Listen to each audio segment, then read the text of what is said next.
Hyderabad biggest property show is back. 6th, 7th, 8th February.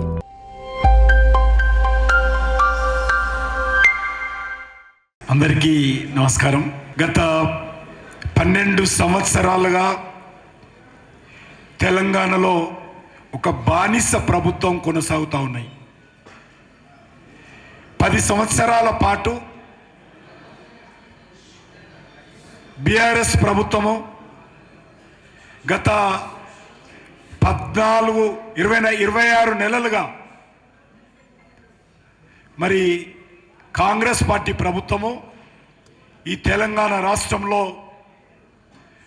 బానిస ప్రభుత్వాలు నడుపుతా ఉన్నారు. ఇది ప్రజా ప్రభుత్వం కాదు.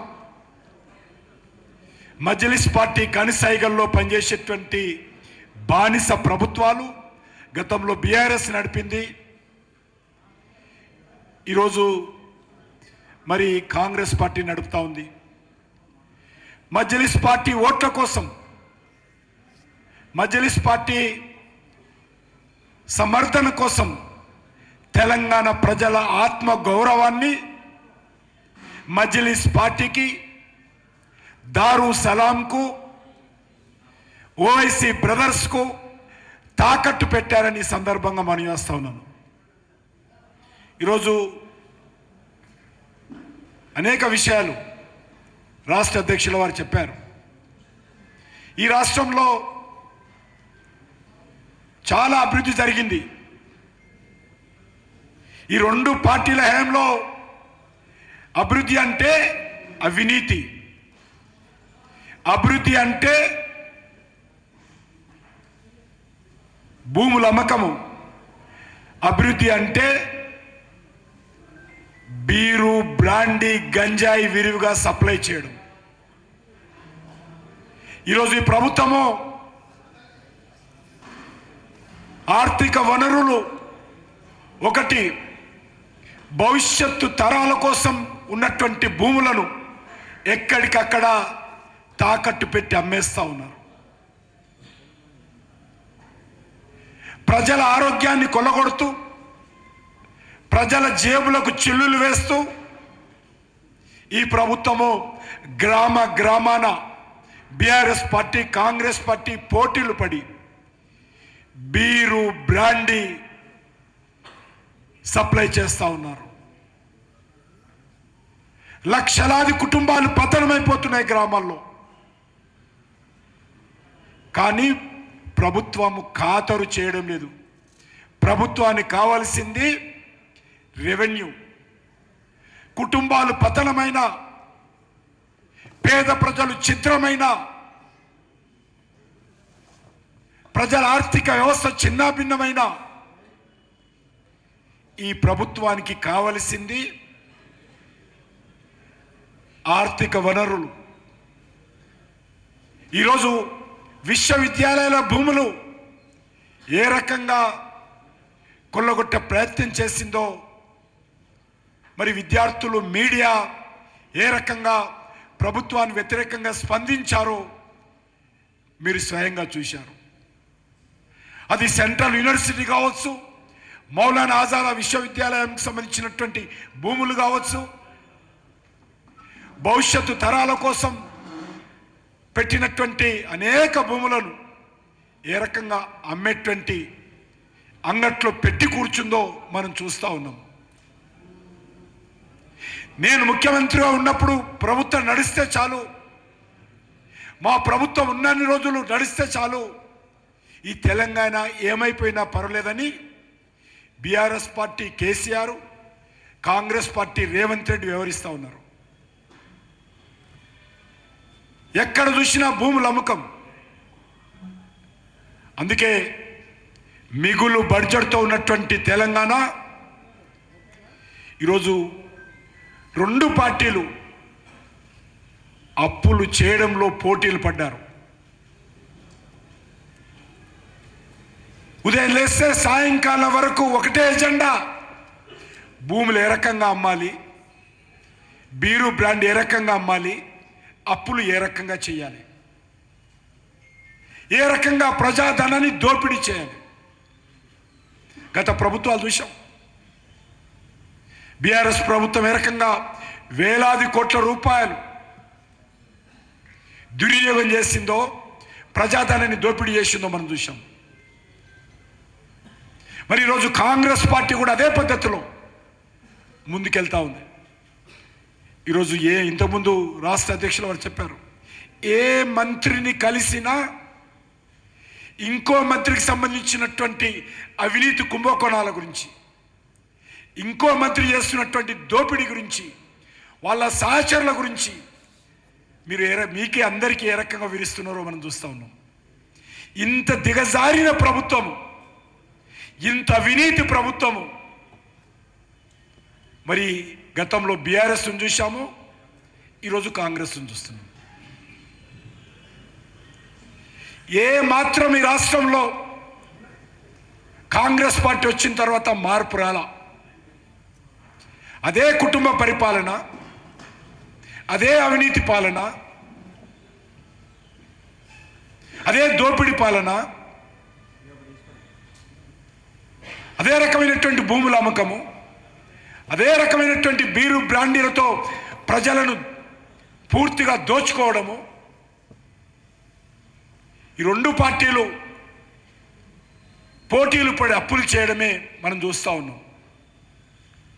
అందుకే ఈరోజు మీకు మనవి చేస్తాను, మిగులు బడ్జెట్తో ఉన్నటువంటి జిహెచ్ఎంసి 2014లో మిగులు బడ్జెట్తో ఉన్నటువంటి తెలంగాణ, మిగులు బడ్జెట్తో ఉన్నటువంటి అనేక మున్సిపాలిటీలు ఈరోజు దివాలా తీసినాయి, అప్పుల పాలైనవి. హైదరాబాద్ లాంటి తెలంగాణ ప్రభుత్వానికి ఆర్థిక వనరులు సమకూరుస్తున్నటువంటి మన రాష్ట్ర రాజధానిలో వీధి లైట్లు కాలిపోతే ఆ వీధి లైట్ల కోసం బడ్జెట్ లేనటువంటి దౌర్భాగ్యమైనటువంటి పరిస్థితుల్లో ఈరోజు ఈ ప్రభుత్వాలు పనిచేస్తూ ఉన్నాయి. 2 సంవత్సరాలైంది వీధి లైట్లు కాలిపోయి. 50% లైట్లు కూడా ఈరోజు హైదరాబాద్లో వెలగడం లేదు. తెలంగాణ సంగతి దేవుడేరు, చిన్న చిన్న మున్సిపాలిటీల సంగతి దేవుడేరు. వీధి లైట్లు కూడా కాలిపోతే పెట్టనటువంటి ఈ పార్టీలు, ఈ ప్రభుత్వాలు ఏ రకంగా ప్రజల ఓట్లు అడిగేటువంటి నైతిక హక్కు ఉందో నేను రేవంత్ రెడ్డి గారిని సవాల్ చేస్తా ఉన్నాను. హైదరాబాద్లో ఎంత శాతం లైట్లు ఉన్నాయో చెప్పండి. గతంలో టీఆర్ఎస్ పార్టీ, బీఆర్ఎస్ పార్టీ, ఈరోజు కాంగ్రెస్ పార్టీ హైదరాబాద్ అంటే, తెలంగాణ అంటే ఒక హైటెక్ సిటీ అనుకుంటున్నారు. ఈరోజు ముఖ్యమంత్రి గారు అన్నారు, పని చేసేటువంటి పార్టీలకే ఓటేయాలి. ఎస్, భారతీయ జనతా పార్టీ దాన్ని కట్టుబడి ఉంది. మీరు అధికారంలో ఉన్నారు. ఏ రోజు కూడా తెలంగాణలో బీజేపీ అధికారంలో లేదు స్వాతంత్రం వచ్చినప్పటి నుంచి. ఇప్పుడు నెక్స్ట్ వస్తామనుకో, అది వేరే విషయం. కానీ అధికారంలో ఉన్నటువంటి మీరు కాంగ్రెస్ పార్టీ ఏ రకంగా తెలంగాణ వెనుకబట్టు కారణమైన మనం చూస్తూ ఉన్నాం. ఆంధ్రప్రదేశ్లో చూస్తే ఎన్ని ఎయిర్పోర్ట్లు ఉన్నాయి, అద్భుతమైనటువంటి రైల్వే నెట్వర్క్ ఉంది. హైదరాబాద్లో ఒకటే మాత్రం, విశాఖపట్నం, కొత్తగా భోగాపురం, రాజమండ్రి, విజయవాడ, తిరుపతి, పుట్టపర్తి, కడప, కర్నూలు అనేక ఎయిర్పోర్ట్లు ఉన్నాయి. మరి తెలంగాణలో ఎందుకు లేవు? 12 సంవత్సరాలుగా మరి బీఆర్ఎస్ పార్టీ 10 సంవత్సరాలు ఏం చేసింది?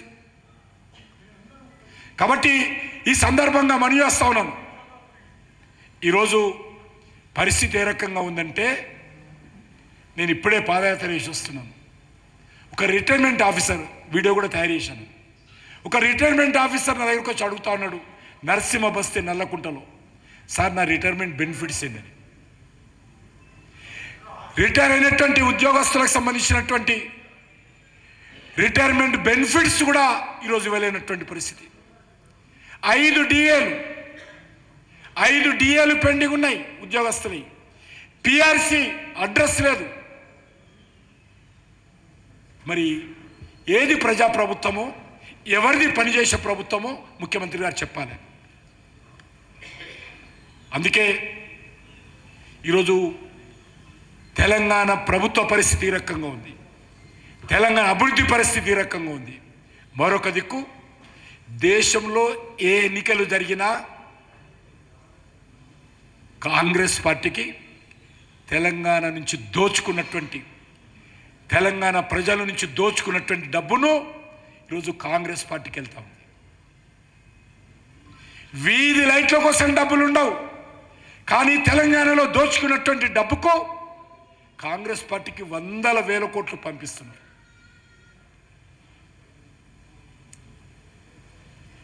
తెలంగాణ కాంగ్రెస్ పార్టీకి బంగారు బాత అయింది. అది ఏ ఎన్నికలు జరిగినా చాలా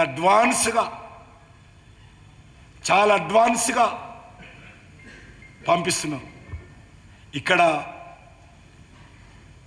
ప్రభుత్వంలో ఉండి ప్రభుత్వ ఉద్యోగస్తుల బెనిఫిట్స్ ఇవ్వరు, రిటైర్మెంట్ ఉద్యోగస్తుల బెనిఫిట్స్ ఇవ్వరు. తెలంగాణ వ్యాప్తంగా 50% మున్సిపాలిటీలలో శానిటేషన్ సిబ్బంది లేరు, షార్టేజ్ ఉంది. రిక్రూట్మెంట్ చేయడం లేదు. ఏ రకంగా మున్సిపాలిటీలు బాగుపడతాయో చెప్పాలి. ఎక్కడ చూసినా తెలంగాణలో ఏ మున్సిపాలిటీకి వెళ్ళినా చెత్త కుప్పలు గుట్టలుగా ఈరోజు కనిపిస్తూ ఉంది. ఇదే మీరు కొద్దిగా ఈ కమ్యూనిటీ హాల్ ఏదైతే ఈ హాల్ అవుతున్నదో దీని వెనక సైడ్ వెళ్తే ఎన్ని గుట్టలు చెత్తలు కనిపిస్తాయో చూడొచ్చు. భయంకరమైనటువంటి పరిస్థితి ఉన్నది. 50% సిబ్బంది లేరు. దీనికి బీఆర్ఎస్ పార్టీ కాంగ్రెస్ పార్టీ కాదా? మీకు ఓటు అడిగేటువంటి నైతిక హక్కు ఉన్నదా? ఈరోజు చెప్పాల్సినటువంటి అవసరం ఉంది. రియల్ ఎస్టేట్ దెబ్బతిన్నది. వ్యాపారస్తులు ఆర్ఆర్ ట్యాక్స్తో ఈరోజు వణికిపోతా ఉన్నారు. ఆర్ఆర్ ట్యాక్స్ చెల్లించకపోతే ఒక ఇల్లు పర్మిషన్ రాదు, ఒక కమర్షియల్ కాంప్లెక్స్ పర్మిషన్ రాదు, ఒక ఎన్ఓసి సర్టిఫికెట్ రాదు. ఎందుకు మీకు ఓటేయాలని అడుగుతా ఉన్నాను. ప్రజలను దోచుకుంటున్నందుక, భవిష్యత్తులో దోచేందుక మీకు ఓటేయాలని అడుగుతా ఉన్నాను. అందుకే నేను 2 ఏళ్ళలో అడుగుతా ఉన్నాను, ఈ రాష్ట్రంలో ఉన్నటువంటి మున్సిపాలిటీల అభివృద్ధి కోసం ఎంత డబ్బు ఇచ్చారో కాంగ్రెస్ పార్టీని బయట పెట్టాల్సిందిగా సవాల్ చేస్తా ఉన్నాను. లాస్ట్ 26 నెలలలో కాంగ్రెస్ పార్టీ వచ్చిన తర్వాత ఈరోజు జరుగుతున్నటువంటి మున్సిపాలిటీలకు ఎంత డబ్బు ఇచ్చారో చెప్పండి. శానిటేషన్ సిబ్బందిని రిక్రూట్ చేశారా? ఇంటర్నల్ రోడ్స్ వేశారా?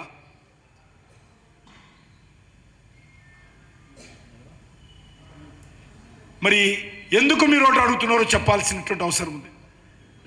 అందుకే ఈరోజు మనం చేస్తా ఉన్నాను, తెలంగాణలో ఈరోజు అన్ని రకాలుగా అవినీతి విలేతాండవం చేస్తూ ఉంది. Fixed rates one time payments ఈరోజు తెలంగాణలో పక్కాగా కొనసాగిస్తున్నది కాంగ్రెస్ పార్టీ ప్రభుత్వం. ఒక్కటే నేను చివరగా చెప్పి ముగిస్తాను. తెలంగాణ ప్రజలకు విజ్ఞప్తి చేసేది ఒకటే, ప్రజాపాలనని, ఇందిరమ్మ పాలనని, బీఆర్ఎస్ పార్టీ యొక్క దోపిడీ పాలన పోవాలని, బీఆర్ఎస్ పాలనలో ముఖ్యమంత్రి కుటుంబం కానీ, మంత్రులు కానీ, ఎమ్మెల్యేలు కానీ చేస్తున్నటువంటి అవినీతి మీద దర్యాప్తు చేస్తానని అధికారంలోకి వచ్చినటువంటి కాంగ్రెస్ పార్టీ ఈ 26 నెలలలో ఏం చేసిందో చెప్పాలి. నేను నిన్నే బహిరంగ సభలో చెప్పాను, ఒక్కటి మాత్రం చేసింది, కొండను తవ్వి ఎలుకను పట్టింది. ఏం చెప్పారు మీరు? హైకోర్టుకు జడ్జీల ఫోన్లు ట్యాప్ చేస్తున్నారని, సినిమా హీరోయిన్ల ఫోన్లు ట్యాప్ చేస్తున్నారని, పత్రికా యజమాన్యం ఫోన్లు ట్యాప్ చేశారని, పత్రికా రిపోర్టర్స్ ఫోన్లు ట్యాప్ చేశారని, రాజకీయ పార్టీ నాయకుల ఫోన్లు ట్యాప్ చేశారని, హైకోర్టు జడ్జీల కూడా ఫోన్లు ట్యాప్ చేశారని, చివరకు కేసీఆర్ యొక్క కుటుంబానికి సంబంధించినటువంటి అల్లుడి ఫోనే ట్యాప్ చేశారని ఈరోజు చెప్తా ఉన్నారు. నేనుగా చెప్పడం లేదు, కేసీఆర్ కూతురే చెప్తా ఉంది. ఇంటి అల్లుడు ఫోన్ చేసినటువంటి దుర్మార్గపు పాలన బీఆర్ఎస్ పార్టీ కొనసాగిస్తే 26 నెలలుగా ఏం చేశారని అడుగుతా ఉన్నాను. కేసీఆర్ కూతురు భాషలో ఏం బీకారని అడుగుతా ఉన్నాను. ఆమెనది ఏం బీకారని. కాబట్టి ఇంత దుర్మార్గంగా ఉంటే నిన్న ఏం చేశారంటే ఒక పోలీస్ ఆఫీసర్ తప్పు చేసి ఉండొచ్చు, ఎవరి ఆదేశాలతో చేశారో తెలంగాణ ప్రజలకు ఈ వ్యవస్థకు తెలుసు. ఒక డిఎస్పీని సిఐగా డిమోషన్ చేశారు. ఇది రేవంత్ రెడ్డి ఫోన్ ట్యాపింగ్లు చేసినటువంటి గొప్ప కార్యం. ఇది చేసినటువంటి గొప్ప కార్యం. ఒక డిఎస్పీని సిఐగా డిమోషన్ చేశారు. ఈ ప్రభుత్వము ఈ 26 నెలల్లో హైకోర్టులో పిటిషన్ వేసి ఇంత దర్యాప్తులు చేసి సీరియల్స్ కొనసాగిస్తూ చేసినటువంటి కార్యం ఏంటంటే డిమోషన్. ఇది కాబట్టి ఎందుకు చెప్తానంటే ఈ రెండు పార్టీలు కూడా ఒకటే. రాహుల్ గాంధీకి, మల్లికార్జున ఖర్గేకు, కేసీఆర్కు మధ్యలో ఒప్పందం కుదిరింది కాబట్టి, అండర్స్టాండింగ్ వచ్చింది కాబట్టి ఈరోజు తెలంగాణలో ఏమీ చెయ్యరు వీళ్ళు. ఈ రెండు పార్టీల ఒప్పందం కుదిరింది. అందుకే ఈరోజు దేని మీద ఏమీ జరగదు. ఇప్పటికే 26 నెలలు అయిపోయింది. కాబట్టి రెండు పార్టీలు ఒకటే, పార్టీ ఫిరాయింపుల్లో ఒకటే.